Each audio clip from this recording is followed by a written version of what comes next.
Eighth house is not just losses, scandals, and health issues. It shows what your ancestors have been too afraid to touch. So, if you have a prominent eighth house, you will have to put your hand inside the murky, stagnant water to see all the buildup that has been ignored for generations. Now, how much buildup is inside that water, and will you be adding to it or will you actually clean it up, is seen from your eighth house. Now, fifth from fourth happens to be your eighth house, so it obviously shows the future of your family. That's why you need to audit your eighth house if you don't want to continue some toxic cycles in the family you create in the future. Most importantly, stop the over glorification of the eighth house, because in a way it's also the house of occult sciences. Many people who are in astrology with a prominent eighth house tell all others that it is a very magical house and that you're going to break major generational curses if you have prominent planets in your eighth house. That is not how astrology works, and in fact, our shastras have never glorified the eighth house. In the world, if there's light, there's also darkness. If there's success, there is failure. If there's day, there is night. Similarly, if there are lighter houses in astrology, there is a house which is much deeper and heavier. Now, second from the seventh is the eighth house, so it shows the finances of your partner and hence even the shared resources you have together.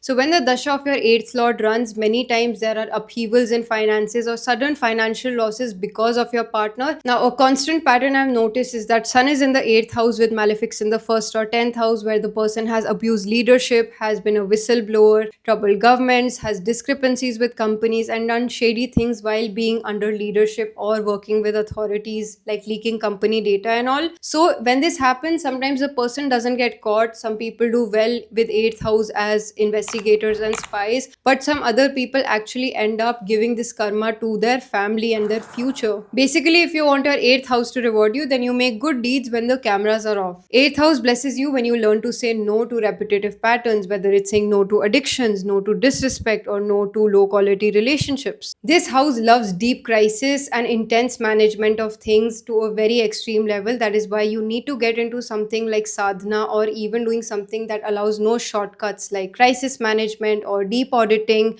managing big logistics. If you have Jupiter in the D9, D1, or D60 chart in the 8th house, or if Jupiter is aspecting your 8th house in D1 or D9, you have been given the golden opportunity to actually break generational curses. Jupiter holds integrity, but it also has a habit of exaggeration. So make sure you are choosing integrity.